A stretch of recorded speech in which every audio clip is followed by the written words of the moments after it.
केला बेचने वाली चुड़ैल। एक बार की बात है, जादूपुर नाम के एक गांव में करतब दिखाती एक औरत एक रेड्डी के लिए गांव में आती है। आइए आइए मेहरबान कदरदान, खाइए रोहड़ा के ताजे ताजे केले। कभी खाए नहीं होंगे ऐसे केले, पीले पीले केले खाइए। ये कहकर रोहड़ा हाथों में 4 केले लिए उन्हें सर्कल में जोर जोर से हवा में उछालती हुई करतब दिखाती है, जिसे देखकर आसपास के सारे बच्चे अपने अपने मम्मी पापा से उस औरत के पास जाने की जिद करने लग जाते हैं।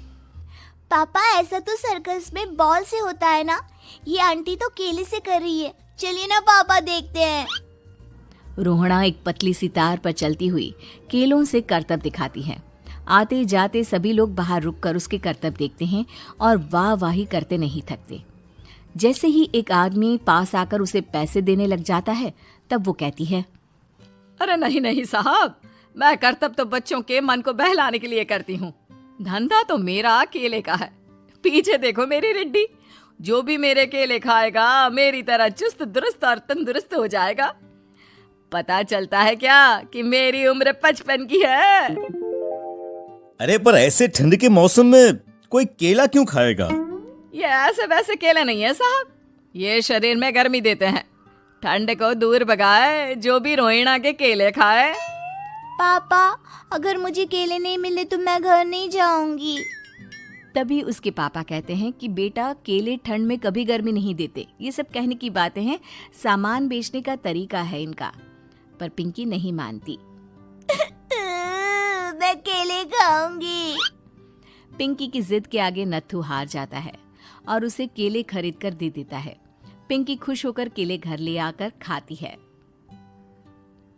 अब मैं भी करतब करूंगी, कितना मजा आएगा। जादुई केले। पिंकी पहला केला खत्म भी नहीं करती कि वो बेहोश हो जाती है।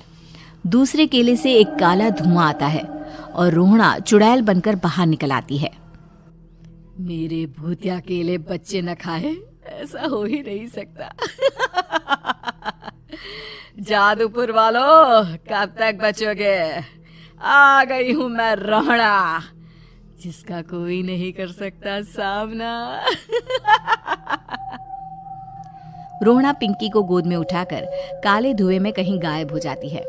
शाम के वक्त नत्थू घर लौटता है और पिंकी को घर में ना पाकर उसकी माँ से कहता है, माँ पिंकी कहाँ है? अरे बेटा, उसे तो तू सुबह करतब दिखाने ले गया था ना, फिर कहाँ वापस आए तुम दोनों? मुझे लगा तू उसे अपने साथ मंडी ले गया होगा। हे भगवान, मेरी बच्ची कहाँ गई? मैं उसे घर ही तो छोड़कर गया था माँ। नत्थू गांव के घर कोने में अपनी बेटी को ढूंढता है, पर उसे वो कहीं नहीं मिलती। परेशान होकर आखिर रो रो कर नत्थू हिम्मत हार कर घर लौट आता है। अगली सुबह रोहड़ा फिर से करतब दिखाने आती है और इस बार पिंकी की तरह रोनी केले खरीद लेता है। 50 रुपए दिए थे पापा ने, सारे पैसों की मैंने केले खरीद लिए हैं। अब मैं भी आंटी की तरह ही करतबबाज बन जाऊंगा। यही सोचते हुए रोनी केले खाता है और पहला अकेला केला आधा खत्म भी नहीं करता कि चुड़ैल उसके सामने आ जाती है। मेरे साथ चलने का समय आ गया है रोनी। ये तो बस शुरुआत है। अब इस गांव के सारे बच्चे धीरे धीरे मेरे कब्जे में होंगे, एक बच्चा भी नहीं बचेगा। ये कहकर रोना रोनी को गोद में लेकर काले धुएं में अदृश्य हो जाती है। इसके बाद हर रोज गांव में से कोई ना कोई बच्चा गायब होता, पर ऐसा क्यों हो रहा है किसी को भी समझ में नहीं आ पा रहा था। रोज की तरह अपनी बेटी पिंकी की तलाश में नत्थू गांव के एक तालाब के पास बैठा रो रहा था। कहाँ गई मेरी पिंकी? शकुंतला के जाने के बाद एक वही तो मेरा सहारा थी। अरे उसकी आत्मा कोस रही होगी मुझे कि मैं अपनी बच्ची को संभाल भी नहीं पाया। नत्थू ये कहता हुआ रो ही रहा था कि तभी तालाब में से उसे शकुंतला की आवाज सुनाई देती है। कहाँ थी तुम शकुंतला?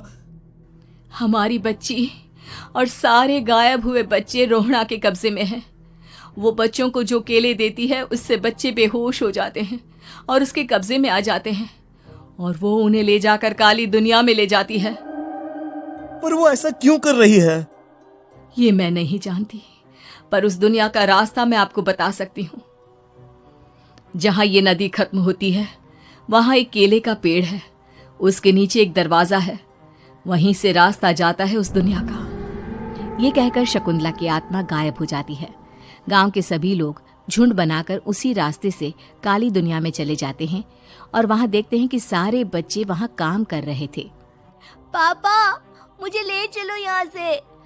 पापा पापा। सभी बच्चे अपने मम्मी पापा से लिपट जाते हैं। तो तुम लोग यहाँ तक आ गए? क्यों हमारे बच्चों को पकड़ लिया तूने? तुझे शिकार ही बनाना है तो ले, हम सब आ गए हैं, हमें खा ले।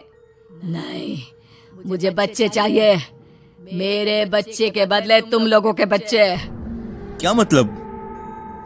मैं इसी गांव में रहने वाली एक औरत थी। केले की चोरी के इल्जाम में मेरे बेटे को गांव वालों ने इतना मारा कि वो मर गया। उसी दिन मैंने ठान लिया कि गांव वालों का भी वही हाल करूंगी। कुछ दिन बाद बेटे के चले जाने के दुख में मैं भी मर गई और मेरी भटकती आत्मा एक चुड़ैल बन गई। और फिर मैंने बदला लिया तुम सबके बच्चे छीनकर। बर्दाश्त नहीं कर पाए ना? सोचो मुझ पर क्या बीती होगी। हमें माफ कर दो रोना। पता नहीं ये किसकी गलती थी, पर हम सभी माफी मांगते हैं। हमारी खुशियां लौटा दो, तुम भी तो एक माँ हो। गांव वालों की बात सुनकर रोना का मन पिघल जाता है और वो बच्चों को छोड़ देती है। उसके बाद काली दुनिया बच्चों के लिए जादुई दुनिया बन जाती है। अब कोई भी कभी भी वहां आ जा सकता था।